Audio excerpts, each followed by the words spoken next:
Welcome to the Hopefulist, a daily talk show hosted by veteran broadcaster Wendy McClure. Join Wendy each day as she shares her life lessons that transformed her from perpetual pessimist to the ultimate hopefulist. The perfect morning show to get you caught up on the day's top stories while sharing insights that will lead to positive transformation and bring out the hopefulist in you. For more inspiration, visit Hopefulist.com. And now, here's your host and hopefulist, Wendy McClure. Hello, hello, hello. It is Monday, the start of a brand new week. You know, Monday, one of my favorite days of the week, right after Friday, Saturday, and Sunday. Full of possibilities, full of opportunity, all great things that we can get done this week. I'm sounding a little hoarse, a little tired this morning. I did not get a lot of sleep over the weekend because there was just too much fun to be had. My cousin came to visit from Tennessee. We went to watch her son graduate from the Coast Guard down in Cape May on Friday. And then we hit a couple of touristy spots in Cape May, got a nice lunch at the Lobster House, headed back home. We waited for my hubby to get home. Then we just kind of hung around and took everything in. It's the first time for her at the Jersey Shore. And we just had a jam-packed weekend. Saturday, I took her to the Barnegat Lighthouse. We climbed Old Barney, 240 steps, something like that. And what else did we do? Then we went down to Beach Haven, a little shopping, checked out a new restaurant called Bird and Betty's right on the water. So we had lunch with a view of the beautiful Barnegat Bay. We made some ribs. Well, Joe made some ribs for dinner. Then our neighbor Mike took us out for a nice boat ride. We went out into the bay, opened that baby up. We were just going. So much fun. So we came home and had dinner. My neighbors came over for dinner, and then they offered us a sunset cruise on their boat. We had 2 boat rides in one day. So we went out into the bay and watched the sunset, which I haven't really done without, buildings or houses blocking my view in a long time. So that was amazing. And then I got up at 5 o'clock the next morning and made her go to the beach and watch the sun rise. So we watched it say goodnight, and then we greeted it in the morning. Goofy? Yes, I am very goofy. You should know this by now. So it was a fantastic weekend. My cousin Marnie, we didn't really know each other well growing up because she lived in other parts of the country. I always lived in, the Pennsylvania, New Jersey area. So we haven't spent a lot of time together. So we really got to know each other pretty well and really hit it off. So she is a fantastic person. I love her to death. And I see many more visits in the future. She lives in Memphis. So I think that we're going to have to go visit her because we have never been to Memphis. We have been to, what's the other one? Not Memphis. What's the other one? What? Oh, my brain. The one with the country music and honky-tonkin' and I know you're all yelling it out to me and I just can't. Nashville. Thank you. Oh, this old age brain, it's driving me crazy. So we've been to Nashville. We had a great time there, and we always wanted to maybe hit that again because we only spent like a night in Nashville. So maybe we'll do a trip. Maybe we'll do a road trip, and we'll hit Nashville first and then go see Marnie and Memphis and do some of the sites there. We'll see. We'll see what happens. But it was a great weekend. It was great showing Marnie around the Jersey Shore. I said it's great when you have people visiting that haven't been here before because you tend to show them things that you don't normally take advantage of yourself. Like, I don't know the last time I was at the lighthouse, especially the last time I walked up the lighthouse, which, it's quite a trek. Let's be honest. It's a lot of steps. My legs are still hurting from 2 days ago. But the view is amazing. So, totally worth it. So, we had a great weekend. I hope you had a great weekend as well and were safe in whatever you were doing. A couple of news items I would like to get to. Got to find it on my iPad, so I'm stalling for time. If it sounds like I'm stalling for time, it's because I'm stalling for time. There is a story. I wanted to do a little bit of a warning. I saw a story on Facebook about warning you against walking the dog in this hot, humid weather. They showed this one dog, his poor little pads were just melted, literally melted. And we're supposed to get some really hot, humid conditions in the coming week. The weather this past weekend, beyond perfect. It was so perfect, like 80s, bright sunshine, no humidity, a little buggy. So deal with some bugs here and there. But, we can't have everything all at once, can we? I mean, it was as close to as perfect as you could get. So if you do have a dog and you walk it normally, please be careful on the sidewalks and the asphalt, because they can't tell you. Like, they're not going to be like, hey, Mom, a little hot from my pads here. So I know that, these dogs kind of insist on getting walked. But just keep that in mind and do it as safely as possible, please. We want to keep our little fur babies as healthy and without pain as possible. Now, for this week on the blog topics, I wanted to focus on getting through tough times. And I'm going to be doing a different subject each day. Today's topic is about getting through a breakup. And it seemed to be a little ironic that I came across an article from InStyle magazine, which originally appeared on Hello Giggles, that says if your ex wants to be friends with you, science says they may be a psychopath. Funny, right?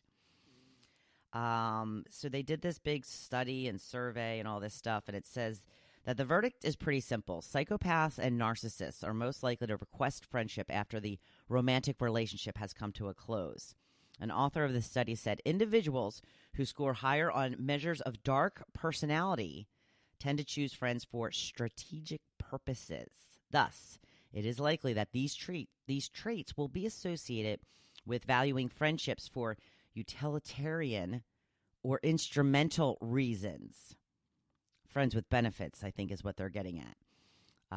Most popular reason people stayed chummy with an ex was for sentimental reasons. Men were more likely than women to name the possibility of sex as a reason to be friends, but it was the psychopaths who cited sex and practicality as the top reasons for keeping a friendly relationship. Of course, not all exes are going to be like this, but keep that in mind. Keep that in mind as you are deciding whether you should stay friends with that ex or not. I always kind of took the rule with, I might be able to be friends with you someday, but not during the actual breakup. When it's just fresh and everything, usually if you're trying to stay in touch with them, it's because you're trying to rekindle things or get back together, and it's usually just as bad for you as it is for them. You're just kind of punishing yourself. If you're meant to be together, you will come back together at some point. You can't force it. It has to happen naturally. So, I know all of this, easier said than done. But moving on now to the actual blog post, which I'm getting very long-winded in my writing. I have to keep it back. I just have so much to tell you guys. I just got to get it all out. So I put up a quote that says, "My life has been falling apart, but falling together at the same time. Every person that has walked away has been replaced by someone better. Every situation that hasn't worked out has led to a greater one. So now when things go left, I know it's for something else to go right." Cool, huh? A little deep, too. So heartache, yeah, that is the worst type of pain to go through. It's all consuming. It feels like your world is ending and can seem like it will never get better. The worst part about the end of a relationship is it is so personal. If it wasn't your choice to end the connection, then it just leaves you with a feeling of, I guess I'm not good enough. I get it. I've been there. Yes, totally sucks. It feels like the end of the world, but it's not. It is not the end of the world. Things will get better, and you know this from the rational part of your brain, the part that thinks logically. You just need your heart to catch up, because your heart and your head don't always match up. I remember going through a breakup while working at a radio station in Philadelphia. Now, the host of the show was very insistent on us sharing our real lives on the air. He wanted to hear all the details of our lives so the listeners could bond with us and feel like they knew us. And I agree. I took that theory to all of the other morning shows I've worked on. But when I had gone through one particular breakup, I called him the night that it happened, and I said, listen, Me and my boyfriend broke up. I will talk about it. You just have to give me a couple of days to get my emotions in check. So then I got off the phone with him and proceeded to stay up all night crying my eyes out. Meanwhile, the show was getting a brand new producer who had worked with some of the best in the business, and my first time meeting and working with him was the day after said breakup. So, ladies, you know what you look like after a full night of crying, right? Yeah, it's a mess. Eyes red, swollen, no makeup on. So when I first met the new producer, he looked at me and he's like, "Whoa, what are you on, drugs or something?" I'm like, "Nope, going through a breakup. Going through a breakup." So he gave me some words of advice. I do remember him saying to me, "You will think about this 24 hours today, but tomorrow you will only think about it 23 hours and 59 minutes, and a minute less the next day, and a minute less the next day, maybe even 5 minutes less the day after that. You have to do the time. No matter the circumstances of the split, this is the time for some serious self-care, even if it is completely your fault and you are so sorry that your actions caused the demise of your relationship. Well, lesson learned. Now you know better. We all make mistakes. Some have more serious consequences than others. If this is one of those times and the punishment is extremely harsh, well, you have to do what you can to accept it, to learn from it, and to move on. Again, I know, easier said than done, but be kind to yourself. Don't beat yourself up. That's not going to do anybody any good, especially you. Be as kind to yourself as you would be to a friend who's going through the same thing. Say there was a cheating involved. If your friend cheated on her, partner and then got caught and a breakup ensued, would you say, "Well, you deserve it. You suck. You cheated. So I don't, would you say that to her? Even if you thought it, would you say that to her? I don't think you would. Treat yourself like you would your best friend, because you know what? You are your best friend. And if you don't feel like you're your best friend, stick with me. I'm going to show you how to change that. Now, if you was not because of something you did, then it might be even worse, because then you're left with this feeling of, why wasn't I good enough? What did I do to make them stop loving me? It's just awful.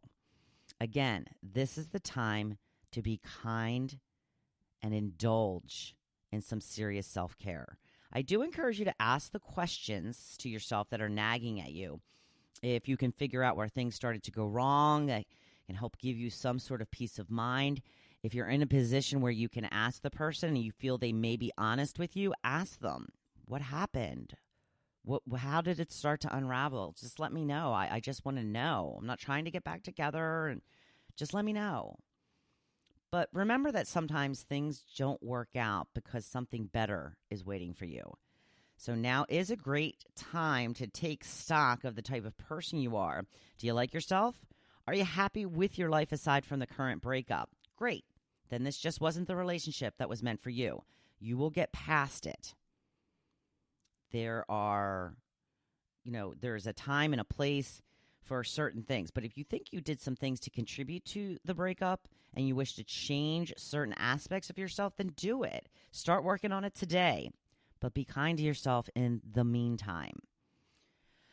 So, I remember after said breakup when my producer thought that I was on drugs. Not long after that, I took a day trip to New York City. And I got tickets to a Broadway show. I did all the things that I thought I would do once I got a boyfriend so that I wouldn't have to do them alone. But turned out this person was a major couch potato, never liked to do anything. So after the breakup, I did. I just bought that Broadway show ticket, drove to Hoboken, New Jersey, and I took the PATH train into the city. I had never even taken a subway-type train before. I was scared to death I was going to get on the wrong train. So I was walking on the platform, and I asked a man walking by if this was the train to 33rd Street, and he said, "Yep," and kept walking. So I was like, "Are you sure?" He responded with, "Well, I'm the one driving, so yeah, I'm sure." Okay, I guess that's definite confirmation. I'm good to go. This is the right train. I even loved that train ride, going through the tunnels and all the twisting and turning, and it was so New York. Love New York. Like I said, I got tickets to a show. I went to a fancy, famous restaurant. I went to Sardi's for lunch.